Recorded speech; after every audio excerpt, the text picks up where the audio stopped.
पिंपरी चिंचवड शहराला हादरवून टाकणारी एक धक्कादायक घटना फुगेवाडी परिसरामध्ये उघडकीस आली आहे। हातभट्टीच्या विषारी दारूमुळे अवघ्या 24 तासांमध्ये 8 जणांचा मृत्यू झाल्याची माहिती समोर येते।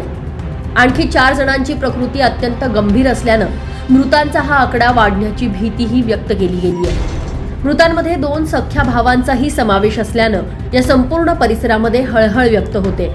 पांडुरंग फुगे, विजय राठोड, राजेंद्र राठोड, राजेश राजपूत, अकबर पठाण, बाबा शेख, आनंद निकाजे आणि आनंद देसाई अशी मृतांची नावं समोर आली आहेत। मिळालेल्या माहितीनुसार मंगळवारी रात्री फुगेवाडीतल्या संजय नगर परिसरामध्ये एका गुत्त्यावर अनेकांनी गावठी दारू प्राशन केली होती आणि त्यानंतर बुधवारी सकाळपासूनच संबंधितांना अचानक त्रास सुरू झाला।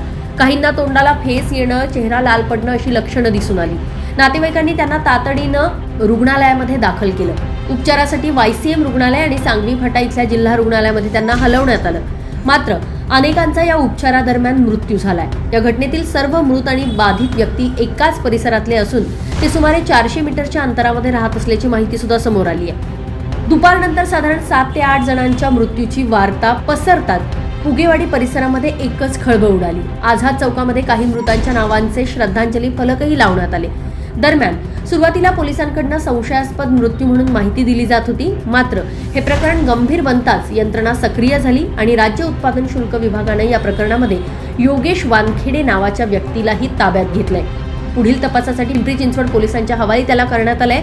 याच विषारी दारूचा संबंध पुण्यातल्या काळेपडळ आणि हडपसर परिसरातल्या काही मृत्यूंशी सुद्धा असू शकतो असा संशय पोलिसांनी व्यक्त केलाय। दापोडी पोलीस स्टेशन हद्दीतील फुगेवाडी परिसरात काही इसमांचा मृत्यू झाल्यावर काल माहिती प्राप्त झाली होती। त्या अनुषंगाने डिटेलमध्ये चौकशी केल्यानंतर काही इसमांचा विषारी दारूच्या सेवनामुळे मृत्यू झाल्याचे प्रथमदर्शन निष्पन्न झालेले आहे। त्याच्यामध्ये आतापर्यंत 7 लोकांचा मृत्यू झालेला आहे आणि 3 इसमांवर विविध हॉस्पिटलमध्ये उपचार सुरू आहेत। एक्साईज आणि पोलीस विभागाने आतापर्यंत 8 आरोपींना ताब्यात घेतलेला आहे आणि या घटनेचा पुढील तपास सुरू आहे। किती आरोपी अटक केले, काय आरोपींची नाव आहेत ते डिटेल्स प्रेस नोटमध्ये देतो। काही जणांचा अंत्यसंस्कारही झाल्याची माहिती आहे। कशा पद्धतीनं पोस्टमार्टम हे केलं जाणार? पुढला तपास सुरू आहे। ते रिपोर्ट आल्यानंतर त्याच्यावर अनालिसिस होईल। तसं चिंचवडमधल्या दापोडी आणि फुगेवाडी भागामध्ये मिळून 8 जणांचा मृत्यू झालाय, तर पुण्यातल्या काळेपडळ भागामध्ये 3 आणि हडपसर भागामध्ये 2 अशा 5 जणांचा मृत्यू झालाय। ही विषारी स्पिरिटयुक्त दारू योगेश वानखेडे याने बनवली होती। ती दारू पुणे आणि पिंपरी चिंचवडच्या वेगवेगळ्या भागांमध्ये मिळून विकली गेली। दापोडी, फुगेवाडी, हडपसर, काळेपडळ भागातल्या ज्या लोकांनी ही दारू प्यायली त्यांना ही सगळी समान लक्षणं दिसून आली आहे आणि त्यांचा मृत्यू झालाय। योगेश वानखेडे हा सराईत दारू विक्रेता असून याआधी सुद्धा त्याच्यावर अनेक गुन्ह्यांची नोंद आहे।